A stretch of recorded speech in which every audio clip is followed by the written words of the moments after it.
no streaming? Sorry? There's no streaming? There should be. Oh, well, the microphone isn't there. I'm not ready yet. Oh. Okay. I mean, I've got Hi, my name's this. Cynthia. Hi Cynthia, I'm Karen. I've got Alice's phone. Remind me that I have Alice's phone. Would you like this on one side or the other? It doesn't matter. I'm here for the summer.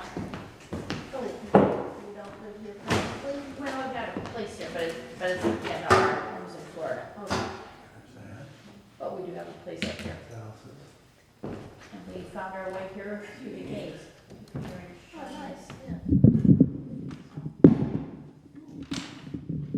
Are you originally from New York? Stuart, my husband is. I am. Yeah, he's born and raised in this area. Dutchess County. Dutchess County? Yeah, he was born in, I think he was born in Vassar Hospital, like, you Oh, know, yeah. everyone else and his family. And, yeah, was from Oppinger, he actually went to school in Oppingers. Okay. Local. What, and where are you from? You're not. Oshkosh, Wisconsin. Oh, wow. So, I was telling him, Dairy country. it is, I was telling Tom that grew up in a town of 50,000 with 7 Catholic churches and schools in a town, small town, basically. Mm-hmm. But you don't study the Bible, and That's At least- right, yeah. Yeah, and That's so been my experience too, yeah. yeah, that's why we have Bibles in the pew. that's right. That's thanks to Martin Luther. So you were raised Catholic? Me too. Me too. Yeah. Well, it's amazing. I belong to a Bible study group down in Florida, and it's amazing how many of us are Catholic. Catholics never studied the Bible. Right. And I always wanted to read the Bible, and I couldn't handle it by myself, That's right. you know? I agree. Yeah, we learn catechism That's inside right. and out, memorized to the. Exactly. And the only part of the Bible you knew were the Gospels, really. Yeah, if you knew those, because they read them, but that didn't mean that you really. Well, I sort Studied of them. knew the stories because they read them, you go to the church for so many years, you start remembering. Yeah. Granted. So anyway, it's so learning. We have a little chapel within our community, our village, our little, Mhm. it's a living community.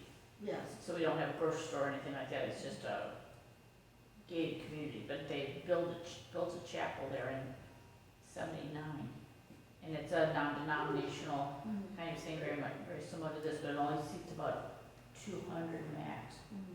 So this is a much bigger sanctuary. Is it bigger? Well, it's not full though. Well, Um, it takes time.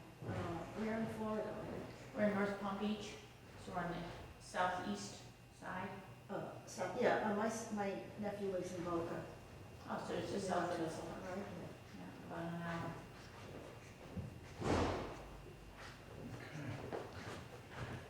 Do you have a copy of the Lyall 50?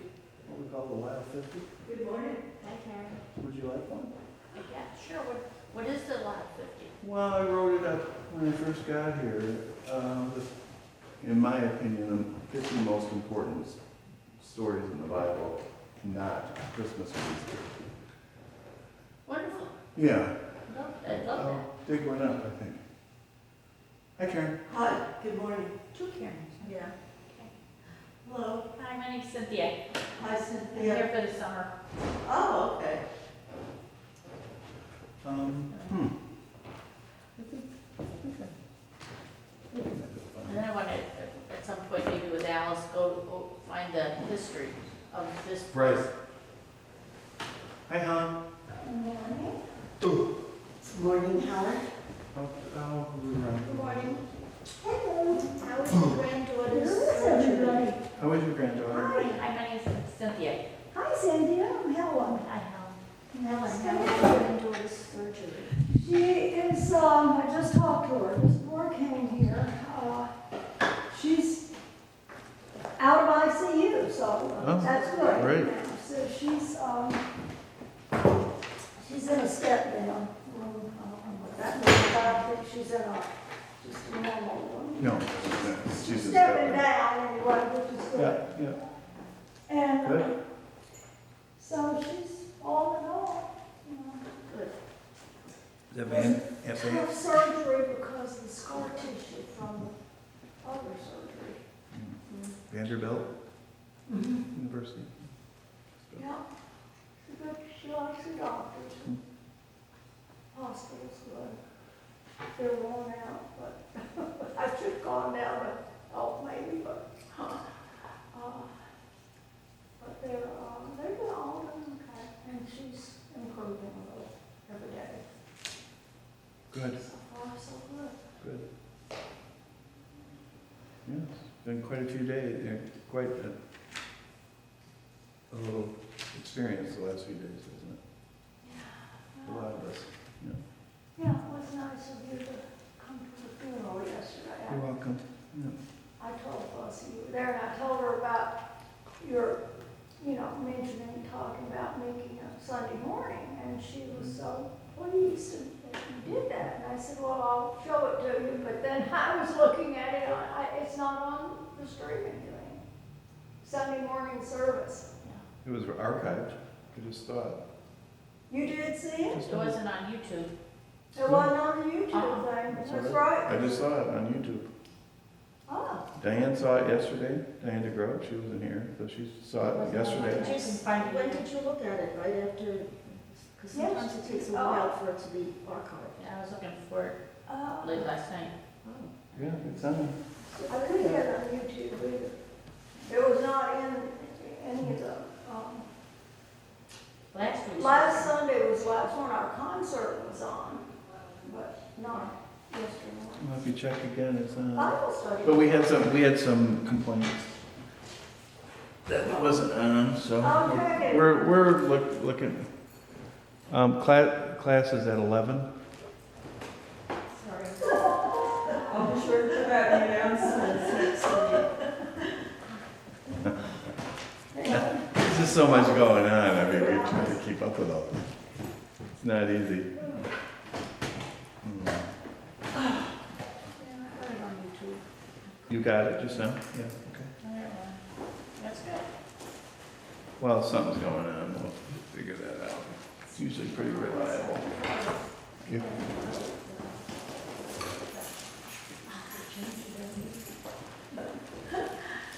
So, So I Cynthia, was looking under the community, would it have been under Memorial Federated rather than community? Yeah, yeah, that's maybe. the old church name. But it should Alright. switch right over. right? They flip over. Yeah. We're looking for the YouTube from yesterday, Yeah, I just get on YouTube and dial it in, up it comes. but I had done it under It's a plan. community. so I did You it. can also go on our website and just click into archives. Yeah, there's many roads to Muhammad. Some of us are more computer literate than others. No Lord. Okay. Well, we're at, right? Looks like. Is that microphone on for the stream? Is this microphone on? Yeah. Yes. It's my posture that is not on. You're too far away from it. I'm ambivalent about these things, as you know. I'm sorry we're full. Come on in. Hi. How you doing, Cindy? Hi, Cindy, Nancy. Nancy, how are you? All right, we're gonna let it rip. Hi. Hi, Nancy.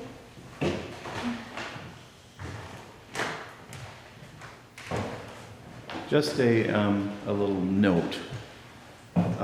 Two things. One is officially this is our last session. Oh, it is?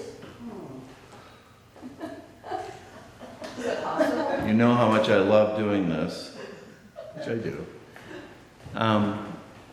So, I don't want this to feel like the forced march to Bataan, so to speak. You're familiar with that historical reference?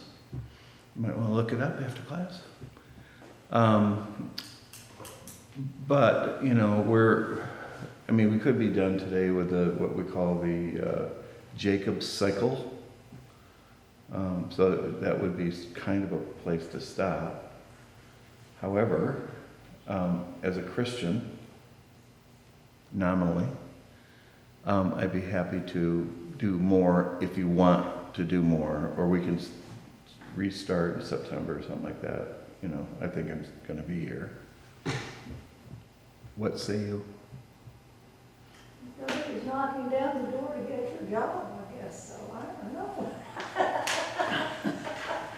So you really are that stuff out. You might be here for a while, we hope. There has been talk of sabotage.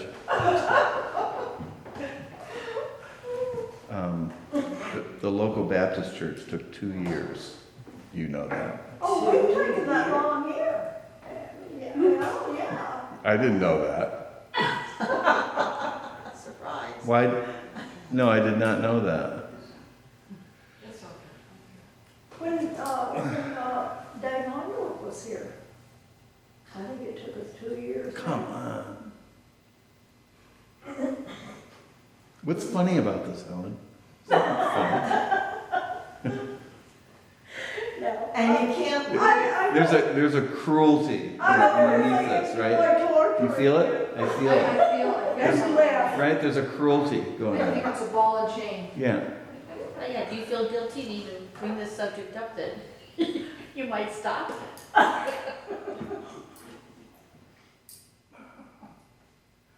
Terrific. Does that mean we get to keep going? Well, I mean, what I said stupidly, as it turns out. I think there should be a kind of attempt at a smooth transition of this, incredible power that comes out of that office, and that's the most important thing. And then, since I'm not going to another church, but retiring, apparently, then it's easier for me to stay in order to create continuity. That is a good thing. I think it's a good thing. So, once we see that a new person is coming along and that they're going to be here and all that, then I can go. But to have an interim, I'm ambivalent about interim ministers. I know there's some good ones. My friend Dave Hondorp is a good He one. was a great one. Yeah, he's terrific, and he was a terrific pastor. So, I've known Dave for 25 years. But they are time sensitive usually, because the interim will have another gig somewhere. That's how that works. That's the best case scenario. The worst case scenario is that the interim doesn't know what they're doing. And I've seen plenty of those. So, if you can get a good one, you're lucky, Or not having an interim at all. Right. And we did that for a year. Right, so. and That's hard. I'm really against that. I am Because you will too, get, 'cause I you did. get stray cats coming in here, so to speak, potentially. And, some people like them, like that person, some people won't. But typically that is fraught with, I don't know, danger, but it's fraught with unhappiness, let's say. And a lot of work to For the have the pulpit filled every week. That's right, that's right. difficult. And sometimes. what I've found in this environment, on the East Coast of the United States, and particularly around here, is churches are folding like crazy. And so you can't find a minister. That's why I'm doing so many memorial services. They can't find ministers. So 7,000 to 8,000 churches are closing in this country every year. 78. 7,000 to 8,000 are closing every year, and so it reverberates this kind of stuff all over the place. So because it's a system. Well, all kidding aside, I'm delighted that you are willing to stay for a while and help us out, as long as you can. I mean, Okay. I'm serious. Yeah, I think it's a very nice thing for you. Yeah, well, I care about, I bleed Lyall, you know? And I understand how difficult it is to have another pastor. Yeah. Yeah, well, okay. We've been through it too many times. I know, lately. I'm sensitive about that, and Lyall deserves really good pastoral leadership, and you should not, put up with anything but the best. We can't after you. That's right. No, I'm very flawed. I've got certain things going for me, but you know, We know you. I'm so glad my parents are dead, because they could tell you stories. Having said that beautiful thing, the other thing is, just so you know, have any of you ever taken a course at a seminary? Have you ever taken a course like at a seminary? No. You haven't? Layman ministry. I'm talking about a seminary. No, I know, that's what Yeah. you're saying. You know, Princeton, you know, No. have you gone to Princeton for something? Well, what you're experiencing here is like one notch down from what a typical course would feel like. What's missing are the languages, because they would expect the students after first year to know Hebrew and Greek. You know how to read it. So they would make references to passages in the original, so that Abby would look at it, and Mr. Feet, why do you have that blank look on your face again? That kind of thing. But I was pretty good with languages. And they would also reference either biblical scholarship throughout 2,000 years. So it's this, and you're writing like crazy, you know. Or theologians that would take these themes and work with it. So they would expect you to know the biblical scholarship through those years, you know, the main ones, and also the theologians that dealt with those issues. That I have not given to you, but the rest of it's pretty straight up, I would say. If that makes sense, you can kind of place yourself. So I would say the people that come here, you could waltz into a seminary class. You wouldn't get all of it, but you get a lot of it. Okay? All right. Well, let's continue on with. Well, let me just ask you: what do you want to do as far as? Are we done for this period, or what do you want to do? If you do extend it, how long will you go into, just the month of June or the entire summer, or what's the extension period? I don't think we should do the summer. Yeah, I'm thinking like the next. I've got a vacation coming up. I don't remember when, but it's June something or other. 11. Is it? So we've got like 2 more weeks before that happens. I got to figure out what to do. How about if we go 2 more weeks? Then we can.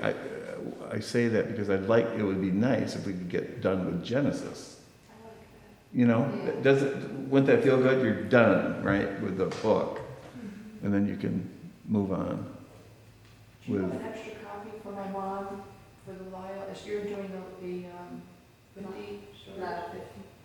The Lyall You 50. gave this to me before I left for Florida, but my mom doesn't have a copy. Okay, and Cynthia, you don't have one either. We'll I can make one. Well, we'll do it. Okay. We'll print them up for you, Okay. right after class, how about that? Thank you. Okay. Yeah, just Um, have to roll this Okay. over. Thank you.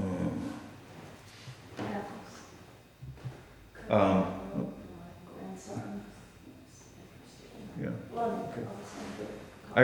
I physically wrote this in my office, so it belongs to Lyall. It does not belong to Tom Feet.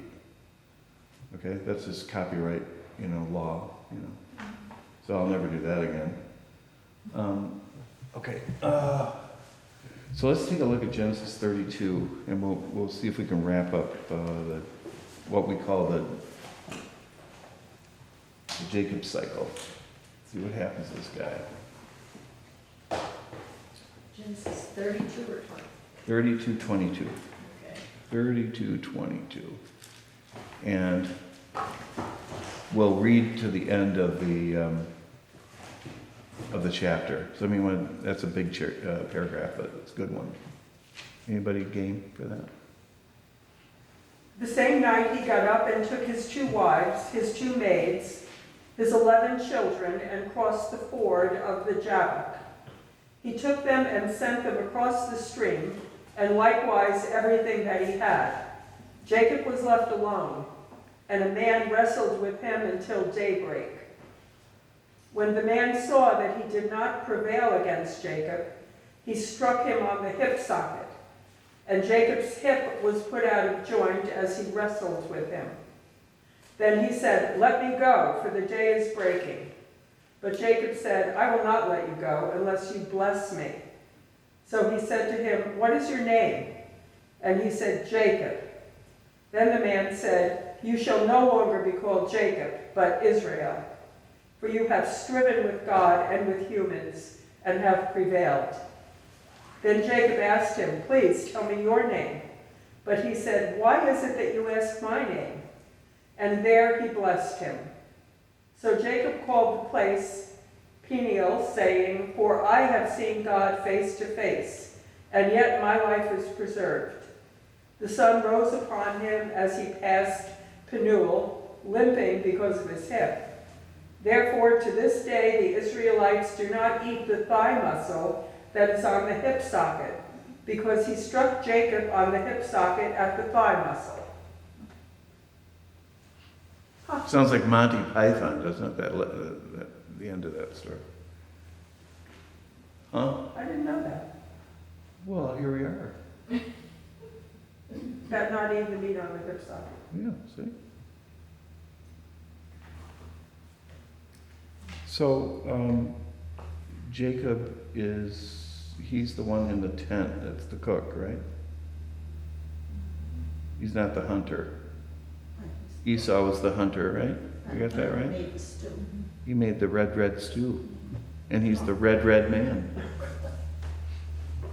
And he's the heel grabber, right? Mm-hmm. That's how the story begins, really? How's the story ending? What's he doing now? He's now Israel. He's grabbing somebody else. He was grabbing his brother. Now he's grabbing. Who's he grabbing now? God. God. He's a grabber. And when he was with his brother Esau in the beginning, it was the issue. The issue was over what? His birthright, right? His birthright. His blessing. The blessing. What's this one over? What's the matter here? It says it right here. I will not let you go until you Bless me. bless me. So it starts with the same issues. We have the same issues here toward the end of the cycle. We call it cycle. And now it's with God. A blessing was a valuable thing, You better believe it. right? It's worth killing over. I guess so. Yeah. Mhm. You get the blessing, you get everything. You don't get the blessing, you don't have anything.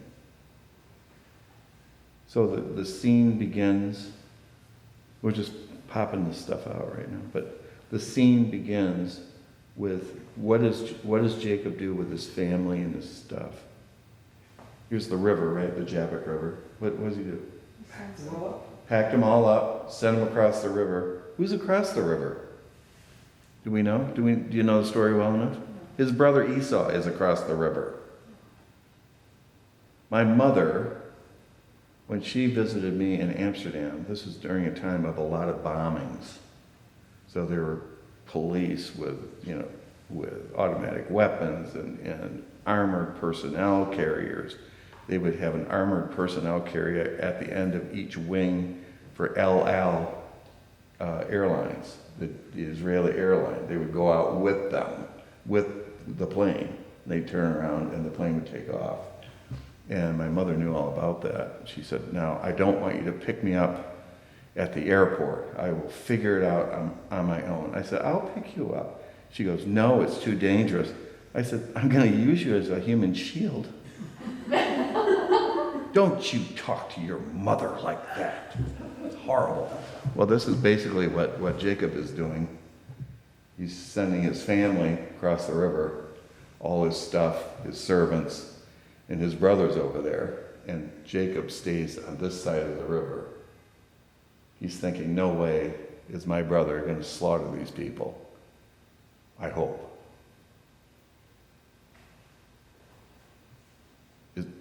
It's not a profile in courage, in other words. Why, I don't understand why he did that. Because he's a coward. Oh, Jacob, Mm-hmm. Israel. Mm-hmm. He's not Israel yet. So why does he want to go to where his brother is? When he's in the neighborhood, his brothers around. They're going to find each other. It's not that big. He's not looking for him? I don't think so. But he you have to- thinks that he could be wherever. Oh, he's over there. He knows he's over there. Yeah, so we're going to put my people, You guys go ahead. I'm sure he's lovely. They haven't seen each other in years. They haven't seen each other since this breakup, this breach that they had as kids, as young adults. Yeah. That never happens in families, as you know. No families fight over the blessing. Anyway, so that has occurred.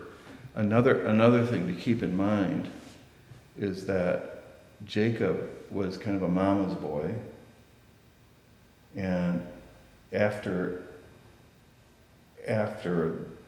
that experience, he never really could get it together. So if you don't have game, like with a football team, for instance, I know you guys love these references. With a football team, if they aren't very good at the basics, what they will do is have trick plays. You can always tell if a team, that's true for all teams, I would say, all teams, if they aren't good at basic fundamentals, they will have trick plays. And that's Jacob. He can't do it legitimately, so he's going to trick, connive. Not a very nice person.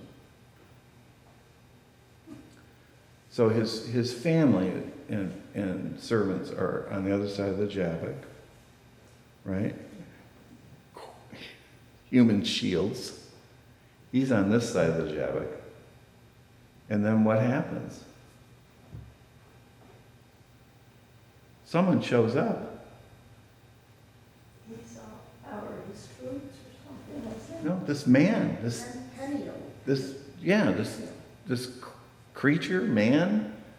At the end of the story, whoever shows up is called God, right? This is at night. They're wrestling. They're grabbing each other. They're tossing each other around.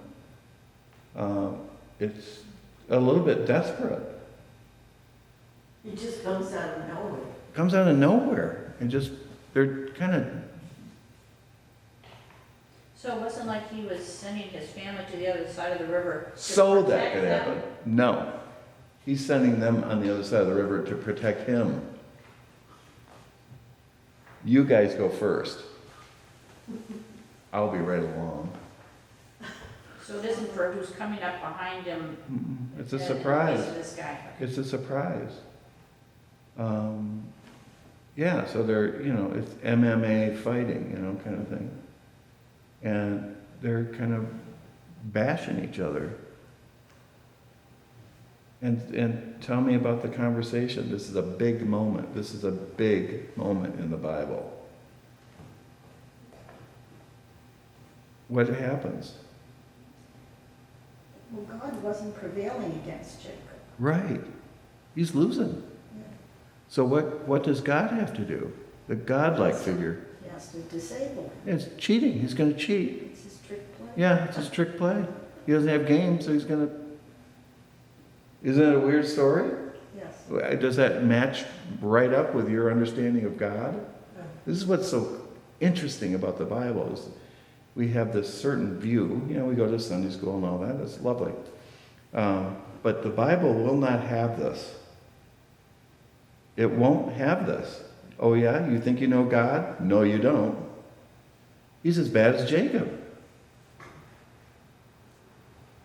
Right? And you're going to have to figure it out. You're going to have to live with it. It might keep you up at night. You know, the God of my understanding might not be the God of reality. And it's like that. The Bible is like that time and time and time again to an absurd ending, which is the resurrection of Jesus. Right? You think death is the end of the story? Sorry, not with this God. You're alive. It's not constant, but it's a very well worn theme in the Bible. The issue of you think you know God, no, you don't. You don't.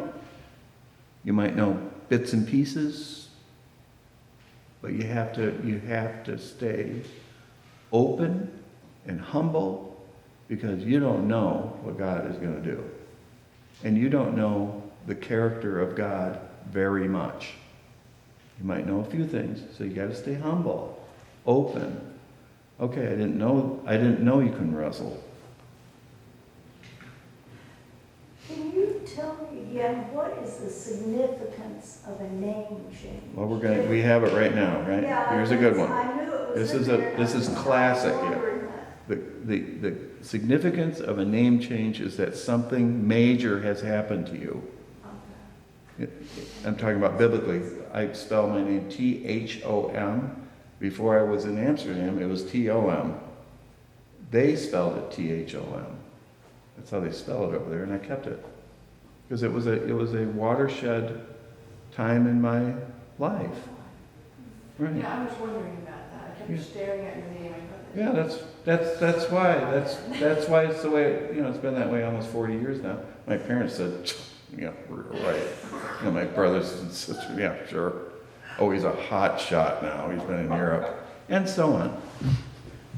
But something, it changed my life. It did. Absolutely changed the trajectory of my life.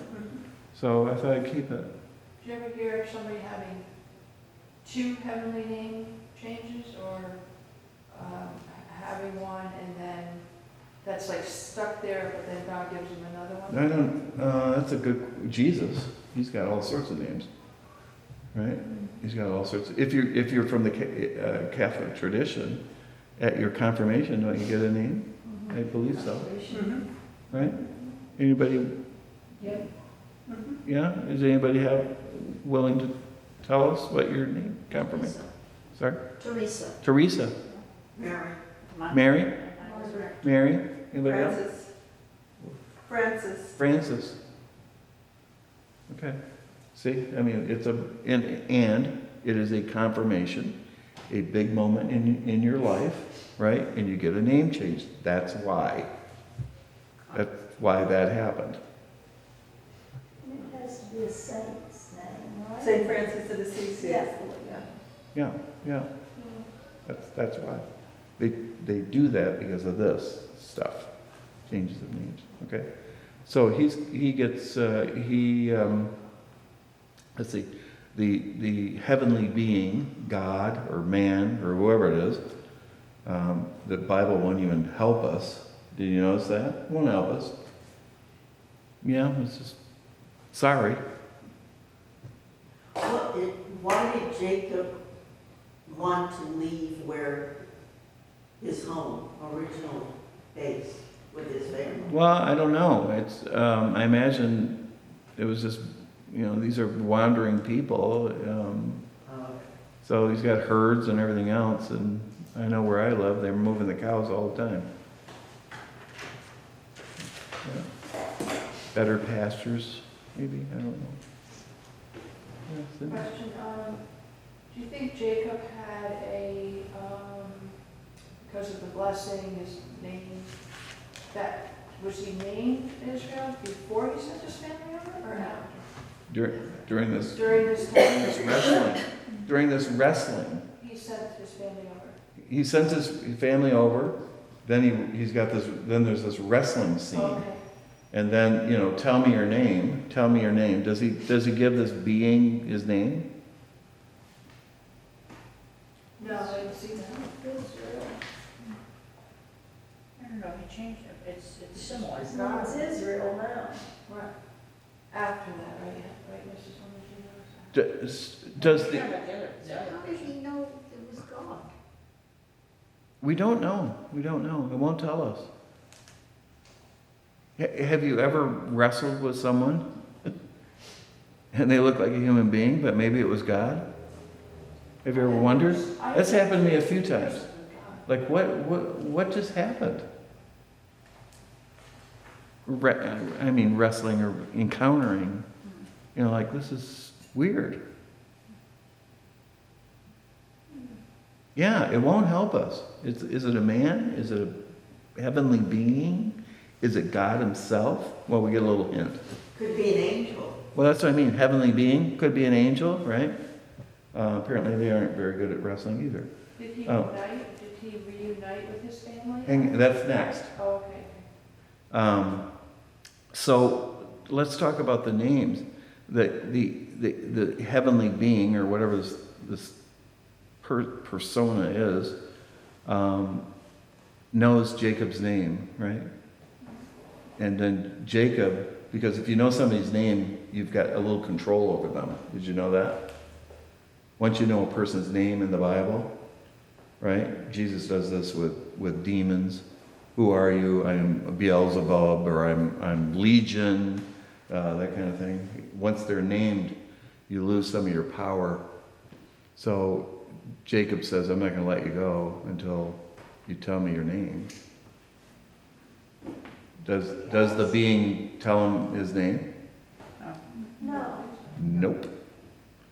But But he does why it would just- he ask Jacob if he already knew what his name was? Why did he ask him his name? Well, Just make him say it? Mm-hmm.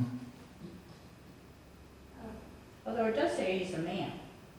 Well, he's a man, and then he says, Jacob says, I strove with God, right? Now, there may be, now we're getting into a little deeper, murkier water, but the heavenly being, when he's asked, hey, I'm not going to let you go, Jacob goes, I'm not going to let you go unless you tell me your name, right? I'm going to own a bit of you once I know that name. And the heavenly being, or God, or this man, whatever this thing is, he doesn't give the name. Does he say anything? Tell me, I pray, your name. But he said, why is it that you ask me my name? And there he blessed him. Now there are different. Let's step back a minute. There are different ways of translating what's called the tetragrammaton. That's fun. That you would get that in seminary, and everybody wants to go home when we talk like that. But the tetragrammaton is Yahweh in the Old Testament. Okay, and we've talked about this before. The point: there are no consonants. Vowels. There are no vowels in the Hebrew language, right? Everybody knows that? No vowels in Hebrew. So what they did is they had to put these, have you ever heard jot and tittle? Every jot and tittle and blah, blah, blah, blah, blah. Well, jot and tittles are what the scribes and rabbis would use over the words to put the vowels in.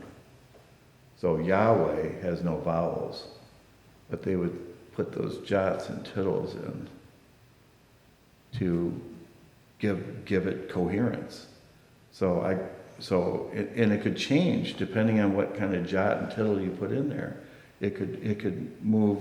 In my case, I could be Tom, I could be Tim, I could be Tom, right? Depending on what vowels you put in there. And there's great controversy about these jots and tittles. because they're additions to Holy Scripture. Right? So Yahweh, traditionally, has always meant, the translation is, I will, or I am who I am. That's Yahweh, with certain vowels. You change some of those vowels, like Tom from Tim to Tom, you change some of those vowels and the meaning will change. So you could move a few of those vowels and you go from I am who I am to I will be who I will be. Right? And you could take those off and you could add a few more or different vowels, and it could be I will be everything you need me to be. And you could take another one off, those off, and add a few more in different kinds of what you call it, and you could get I am none of your business. And that's what's said here. It's none of your business who I am. And I think that's why Jacob says, I have striven with God, because he heard that. Who are you? I will not let you go unless I know your name. My name is none of your business. And Jacob goes, I think I just wrestled with God. Yeah? This is Tom feet. You know, I mean, what led up to this is not Tom feet. But Tom, I like that one. That makes sense to me. Jacob has been wrestling all night. And this thing, this person, this being, will not tell him his name. It's none of your business. Yeah. Have you ever told somebody it's none of your business? Feels good, doesn't it? Okay. So what is one result of this? This wrestling. There are two results. Jacob gets a new name. Jacob gets a new name. His new name is Israel. There happens to be a country on the planet with that name. Do you know what that means? The one who wrestles with God. And, depending on your jots and your tittles, it also can mean the God who wrestles with us.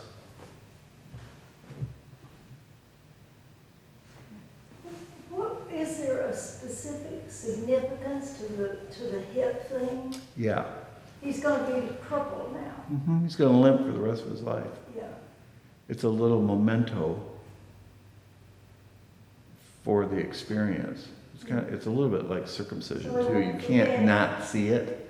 You can't, you know what I mean? You can't not feel it. And here's, from an existential point of view, again, this is Tom Feet. This isn't on this. If you have a serious encounter with God, you're going to limp. Something in you is going to limp. They may not see it, but it's going to make you limp. If you know what I mean, metaphorically. You're not going to come out of that unscathed. In other words, if you have an honest wrestling with God, you're not going to come out of that skipping and humming. Yes? How many people? I've known so many people like that who have had these encounters. They're never the same again. They're still themselves, but they're singed. I've known quite a few people like that over the years. It would be correct to say that the person who's wrestling, whoever is wrestling and walks away, not unscathed would be, God would consider them a challenge. Like the person didn't just go easily and, with what God wanted. I don't know how you can. How can you wrestle with God and leave that experience? Well, that's what I'm saying. It's the person same. was a challenge, right? God was trying to work with them and they were a challenge. Well, yeah, let's keep stepping back a little bit. That's good, Cindy. I mean, is God trying to make this guy into a man? Because right now he's not. Before this wrestling, he's not much of a man. He's pushing his family at his, really. He's not much of a mensch, I wouldn't say. He doesn't have a heroic character, but he will after this. Right. He will after this. Right. The same thing happens to the disciples at Pentecost. They're mice. Before Pentecost, they're mice. Right. After Pentecost, something happens to them. They're singed. They're singed by isn't the Holy Spirit fire in that story? They're singed. And they become world beaters. They're different. They're just different. Something happened to them. That's one of the, I think, for me, that's one of the proofs of the resurrection, is not so much people seeing Jesus, but it's the disciples. They become these incredible people. Something must have happened to them. They saw something. That was the last statement, would you say? What was your last statement? The disciples change. Yes, Yeah. So, anyway. So you get a new name, and you get a new limp. Right? When you have this encounter with God. So, let's be a little gentle, if we can, with people that are wrestling. There's a fair amount of wrestling in this life, I think, right? And maybe we're wrestling with God, among other things, and other beings. So let's take it easy on people that are wrestling. And let's pray for those that need to. A few names come to mind. They happen to live in Washington. Yeah, we pray for our leaders. I want our leaders to limp. I'll tell you, I'm not kidding. I want our political leaders to limp. I want them to be singed, because that's how you lead. You can't lead. You can, even this past week, you can see leaders, I think especially Republicans, are shoving people ahead of them. They're not leading. They're shoving the poor in front of them. They're shoving vets in front of them. They're not leading. And they're going to be mowed down, those people. That's not leadership in my view. So a good singeing would help.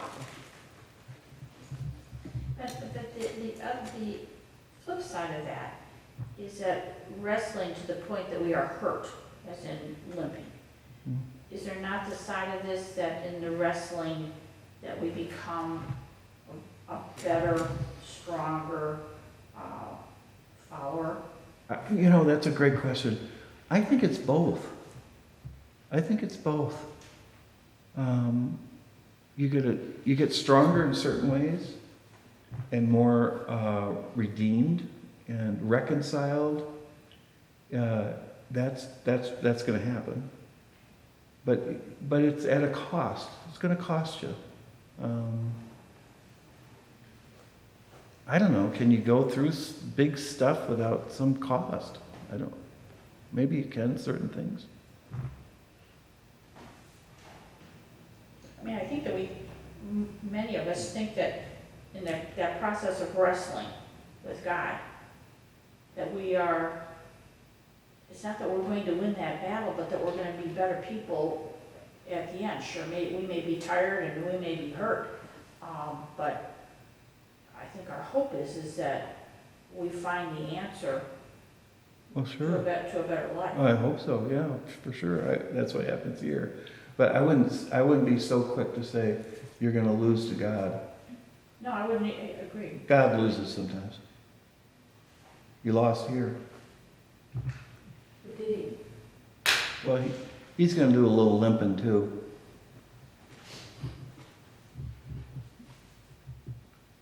You're saying God lost? Huh? Could be all part of the plan. Well, I think it's a beautiful plan, right? I mean, it's not, there's immediacy with so many of these stories. I think for a lot of us, we want to keep God in heaven where he belongs. And, but no, you get this immediacy, like he's in your face. You're rolling on the ground. There's an intimacy and an immediacy, and we're not kidding here kind of feel to it. There's a family therapist by the name of Whitaker. I want to say Jack Whitaker. It'll come to me. But he's one of the fathers of family therapy. And you can Google this or YouTube him. He was a farmer from upstate New York, became an MD, psychiatrist. And he was one of the founders. Murray Bowen was the other one. There were a few of them. But he came up with this crazy style of family therapy. He would get these kids in his office with the parents. And the kid you can see this on YouTube. The kid is wild and abusive to his parents and just impossible. And you know what what Carl Whitaker does? He grabs the kid. He's in his 70s. Grabs the kid. They're on the floor wrestling. Wrestling. Yeah, really going at it. And the parents are like, they are aghast. And the idea is you're going to break the spell, and then talk about it. And that's Carl Whitaker. It's crazy, but he's very effective. He's going to get his body on this kid. Yeah, we did a fair amount of that, and Is he a Christian at Pine Run. therapist? Christian? No, I don't think so. I don't think he was a Christian. I don't know if he was or not. But that was his sense of immediately, it's important to get your body on the patient. Crazy, but really interesting, right? And it's this. Maybe God feels that way about us too. I'm going to get a body on you. Yeah. You have to, there's I don't want to go to the abusive part of this, because there's plenty of that. But it is very interesting that if this is God, and I think it is God, or something of God, maybe it's Jesus, I don't know. But there is sweat involved, dislocation involved. You're out of breath. When was the last time you really wrestled with somebody? Really wrestled. I haven't done that in years. My kids used to do it and just beat the snot out of me. And way beyond what I wanted. My kids. They're strong girls. They would just smash me to bits. They'd be on my back. They'd be pounding my head and dragging me around. It was terrible. Anyway, so how are we doing? We got 8 minutes, so let's.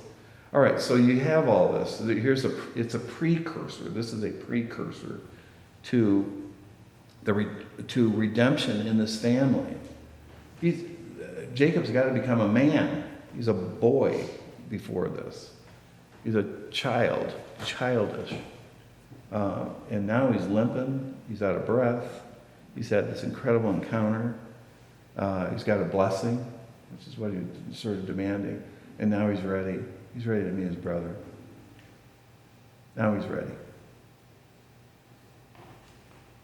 The one who wrestles with God and the God who wrestles with him, with us, they're both ready. So that's 33. Shall we just read it? And then we'll talk about it next week. Shall we do that? 33, 1 through 14. What is it? 30. Genesis 33, 1 through 14. Now Jacob looked up and saw Esau coming, and 400 men with him. Oh, that's a lot. Here's my kids, my wives. You guys go ahead. You go first, right? So here we go. So he divided the children among Leah and Rachel and the 2 maids. He put the maids with their children in front, then Leah with her children, and Rachel and Joseph last of all. He himself went on ahead of them, bowing himself to the ground 7 times, until he came near his brother. Okay, let me just stop you there. Where did he go? Ahead. Ahead of them. But Esau ran to meet him and embraced him, and fell on his neck and kissed him, and they wept. When Esau looked up and saw the women and children, he said, "Who are these with you?" Jacob said, "The children whom God has graciously given your servant." Then the maids drew near, they and their children, and bowed down. Leah likewise and her children drew near and bowed down. And finally Joseph and Rachel drew near, and they bowed down. Esau said, "What do you mean by all this company that I have met?" Jacob answered, "To find favor with my Lord." But Esau said, "I have enough, my brother. Keep what you have for yourself." Jacob said, "No, please, if I find favor with you, then accept my present from my hand. For truly, to see your face is like seeing the face of God, since you have received me with such favor. Please accept my gift that is brought to you, because God has dealt graciously with me, because I have everything I want." So he urged him, and he took it. Thank you. So Esau, so they're all bowing down. Jacob is in front, bowing down. And what does Esau do? Hmm? Embraces. What's he do before that? Just before that? Embraces it. He runs. Oh, Men in the Middle East do not run. The story of the prodigal son, that story that Jesus tells, that father runs. It is unheard of for a father to run. You don't do it. It's shameful. Kids run. Men don't run. And Esau is so overtaken by this. He's going to run. He doesn't care. He doesn't care about the shame. He doesn't care that some people might be chuckling. Like, what is he doing? Men in the Middle East still don't run. You don't run. But he wants this rapprochement so badly. And can you imagine? It doesn't make you feel like he's been thinking about this a long time. It's the first time they've met in a long time. Esau's got his 400 closest friends, right? It's like a motorcycle gang, right? He's still a red man, you know. And I would imagine his friends are red men. Was Jacob trying to give his family to Esau? Or some of his. What was the gift he was saying? Yeah, it never really says, but you know, it's maybe his herds or his, you know, it's sort of a collision of blessing here, isn't it? I mean, Esau on the one hand he's going to offer forgiveness, reconciliation. Jacob only, you know, he's more transactional, as they say, so he's going to give him things. You know, it's interesting, I think. Yeah, it almost sounds like he's offering him the company, But his company that he's offering him his family, his Well, maybe his servants, maids his servants. and his- Yeah, well, his well, wives that and their certainly. children. Yeah, maybe. Yeah. Does it feel that way to you? You can have it all. Giving honor by all of them.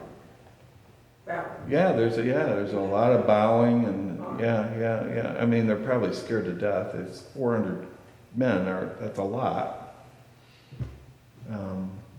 Is he giving his birthright back? Well, that's the thing, right? Who's given, right? They're wrestling about blessing. They're wrestling all the time. Who's going to give more? Who's going to... It's a kind of a shocking moment. Have you ever had a rapprochement with somebody you haven't seen in a long time and haven't been in contact with? It's a little awkward.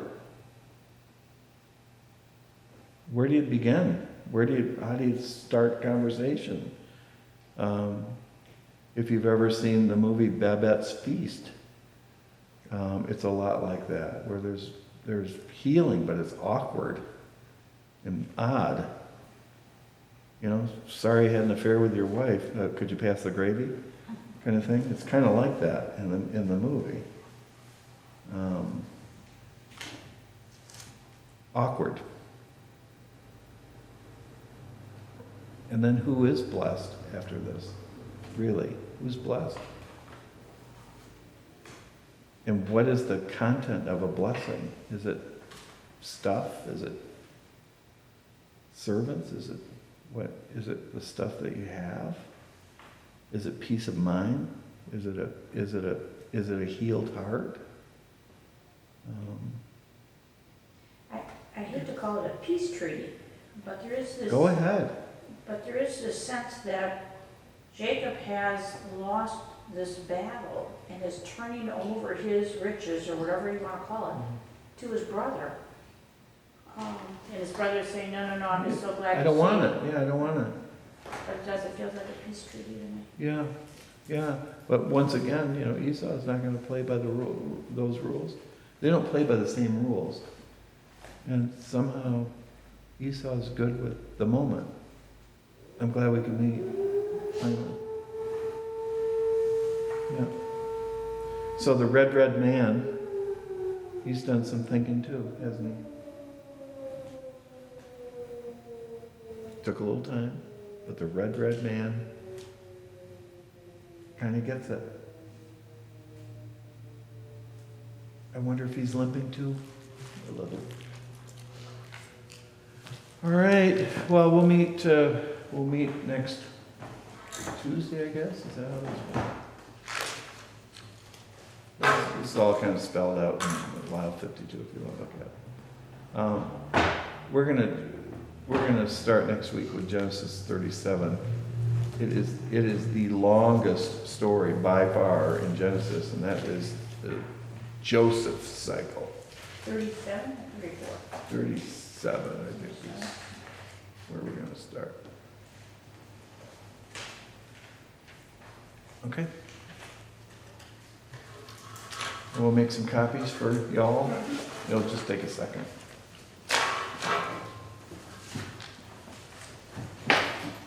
Well, thank you. You were terrific, as always. Is your copy original? Huh? The copy of Grade class. Yeah, good stuff. Yeah, good stuff. Oh, okay. I'll find it on the computer. I just put an asterisk next to 37, otherwise I have Is there a reason why you spell P-O-H-E-A-L instead of H-E-E-L? I misspelled it. Okay. On a happier note, do you know Susan Creedle? Yes. She won an Emmy last night. I Really? think last night it was. I saw Joe and Sue Creedle 5 times in 4 days. She didn't say one word about it. 5 times in 4 days. What did you want to eat in? What you want to What is It's it? called McEnroe versus McEnroe, something like that. Never heard of it. I mean, I don't hear of Like a anything. movie? It's something. Documentary, maybe. Maybe a documentary. But yeah, she won an Emmy. Tennis, maybe, for McEnroe. Yeah, it makes me, yeah, that name I know. But yeah, she won an Emmy. Did she go to the Emmys? Yeah, Yeah, she was. she didn't tell us she was going. Did you see it? No, I don't have cable. But Maybe she was announced and she Maybe. went up on stage? yeah, I've got pictures. You want to see it? Wow. I said, what? That's wonderful. You know, in between pizza She wrote parties songs, or and what was I don't know what her she's. story? I don't know. I haven't interrogated her yet as far as what. Who's did either. But she's, you know, in her world, she's very famous. Yeah. So I don't know, I don't know what she's doing. We're just, you know, she's just here and we're, you know. She doesn't talk about work a lot then, does she? Well, we talk about concepts. One of the things that's really moved her is our book study on anti-racism. That has moved her. Yeah, and the rest of us too. I bet we've read 20 books and discussed them. Yeah. Yeah, it's moved her and her company. She's got a worldwide company. I don't understand that. She does. Interesting. Yeah, She's very nice. They Yeah, she's all terrific. are. she's terrific. Yeah. Yeah. That's a creedle. Yeah, okay, I'll be back. Super, very kind of sweet. Cynthia, thanks for joining us. Well, thank you for having me, and thank you for extending it for 2 And years. you know what, if you don't want it, I put it on the table back there. And people who want to take them, Yes. books and calendars and things. It looks like it was awarded to ESPN. Yeah. Yeah? She's affiliated with ESPN. I don't know. I don't know, but she's a darn good pickleball player. Is she? Yes. Do they have a court? Other people do. Oh, I'm a little sore. Talk about limping. What's her name again? Susan Creedle, C-R-E-D-L-E. I think it is. Susan. And Joe is unbelievable too. C-R-E-D. L-E? E.L. E.L.? I think E.L.